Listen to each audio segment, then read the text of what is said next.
Welcome to This Explainer. I'm absolutely thrilled to guide you through today's topic. We're embarking on this epic journey through a staggering 186 million years of Earth's history, tracking the most magnificent creatures to literally ever walk the planet, the dinosaurs. We're going to trace their humble beginnings, their absolute global dominance, and, well, their sudden, catastrophic downfall. Okay, let's dive into this. To really understand how the dinosaurs rose to power, we actually have to start with an apocalypse. Picture this: 252 million years ago, an event known as the Permian-Triassic Extinction, which scientists often just call the Great Dying, completely ravaged the planet. Brought on by massive, prolonged volcanic eruptions that basically triggered runaway climate change, this event wiped out an estimated 96% of all marine species and 70% of land vertebrates. It violently and decisively cleared the board, setting a super desolate stage for our story to even begin. We'll be following a clear three-act structure today. First up, the post-apocalyptic Triassic. Then, the Jurassic period, the Age of Giants. Next, the Cretaceous period, which marks peak dinosaur diversity. And finally, the final extinction event. Section 1. The Post-Apocalyptic Triassic. And this brilliantly illustrates the extreme contrast in environments. Back in the early Triassic, all the land masses were smashed together into one colossal supercontinent called Pangea. It was an incredibly harsh world, mostly arid desert with absolutely brutal seasonal rains. But flash forward millions of years to the Cretaceous, and those land masses had broken apart, creating fragmented coastlines and a warm, wet, lush greenhouse climate. In the Triassic, though, life had to be incredibly resilient just to scrape by. So, who actually survived that initial Great Dying? Well, two main groups managed to pull through. First, the synapsids. Those are the ancient relatives of mammals. And second, the archosaurs, the group that would eventually lead to the dinosaurs.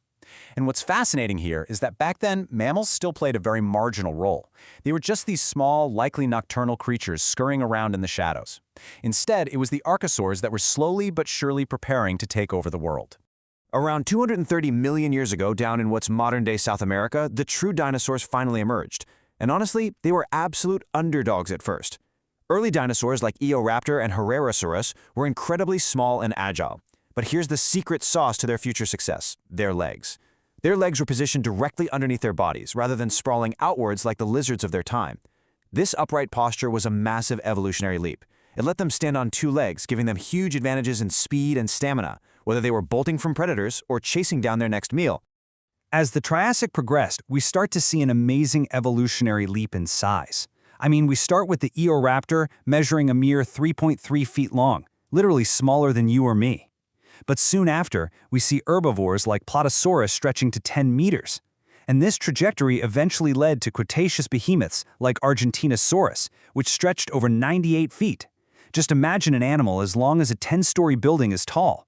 They went from these quick little sprinters to absolute titans. But just as these early dinosaurs were really gaining a foothold, boom, another cataclysm strikes. 201 million years ago, the end Triassic extinction hit. As Pangea began to rift apart, massive volcanic eruptions released vast amounts of greenhouse gases, heavily destabilizing the climate. It wiped out roughly 76% of all species. But here's the critical part for our story. It wiped out the large land-dwelling archosaurs that were directly competing with the dinosaurs. With their main rivals completely out of the picture, the dinosaurs were now perfectly primed to conquer the globe. Section 2. Jurassic, the Age of Giants. Now, what's really interesting about this breakdown is how the dinosaurs diversified. As Pangea split apart, it created these new inland seas and lush, thriving forests which set the perfect stage for three main dinosaur lineages to absolutely dominate. First, you have the sauropods, those iconic four-legged herbivores with the incredibly long necks. Second, the theropods, the two-legged carnivores packing sharp teeth and powerful claws. And finally, the ornithischians. These were entirely herbivorous bird-hip dinosaurs that developed some seriously fascinating defensive strategies. These three groups gave rise to the absolute icons of the Jurassic. We've got colossal sauropods like Brachiosaurus and Diplodocus. Now, their massive size wasn't just for defense, they literally needed extensive digestive systems just to process vast quantities of low-nutrition plants. We also see heavily armored ornithischians like Stegosaurus, rocking those distinctive plates and that spiked tail. And hunting them, theropods like the terrifying Allosaurus. Oh, and a quick side note here. People so often confuse Allosaurus with the T-Rex, but they're actually distant relatives that lived in completely different eras. But hey, not all dinosaurs were massive, right? And the land definitely wasn't the only domain they conquered. Take the Compsognathus. It was a fierce hunter, but it was literally only the size of a chicken. Crucially, this is also the era where we see the very first feathered birds, like Archaeopteryx, evolving directly from the theropod group. Meanwhile, you had massive marine reptiles like plesiosaurs ruling the oceans, and flying reptiles like Pterodactylus completely dominating the skies. The Jurassic reigned supreme for millions of years. But around 145 million years ago, a pretty significant ecological transition occurred. It wasn't a brutal mass extinction this time, but rising sea levels, environmental shifts, and fluctuating climates caused many iconic Jurassic groups, like the stegosaurs and certain massive sauropods, to decline. This shift naturally propels our narrative right into the ultimate era of dinosaur dominance. Section 3. Cretaceous, Peak Dinosaur Diversity. In the Cretaceous, the continents drifted closer to their modern arrangements, creating this warm greenhouse climate that fueled a massive botanical revolution, the spread of flowering plants. And this lush, thriving environment supported the most famous heavyweights in all of dinosaur history. We've got the Tyrannosaurus rex dominating North America with its bone-crushing bite. Over in other parts of the world, you had Spinosaurus, a terrifying, massive semi-aquatic predator. You also had smaller, incredibly agile, feathered theropods like the Velociraptor. And replacing the older sauropods were the Titanosaurus, literally the largest land animals ever known to exist. So the crucial point is that during the Cretaceous, dinosaurs became incredibly, almost perfectly specialized for their specific environments and hunting grounds. But it wasn't just about size and teeth, you know? It was also about intelligence and social dynamics. Herbivorous dinosaurs in the Cretaceous developed some incredibly complex behaviors. Duck-billed dinosaurs like Edmontosaurus formed massive herds and complex nesting colonies, showing a really high level of social organization. Horned dinosaurs like the famous Triceratops flourished everywhere, and bone-headed dinosaurs like Pachycephalosaurus likely engaged in intense headbutting contests for dominance. They weren't just purely surviving, they actually had highly dynamic, complex social lives. And the terrifying scale of the Cretaceous extended way beyond the land. Enormous marine lizards called mosasaurs evolved to become the absolute apex predators of the oceans, hunting right alongside the surviving plesiosaurs.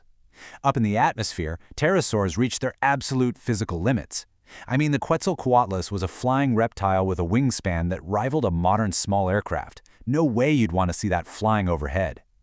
It's also really worth noting that right beneath the feet of all these giants, early placental and marsupial mammals were just beginning to emerge, waiting in the wings. Section 4. The Final Extinction Event.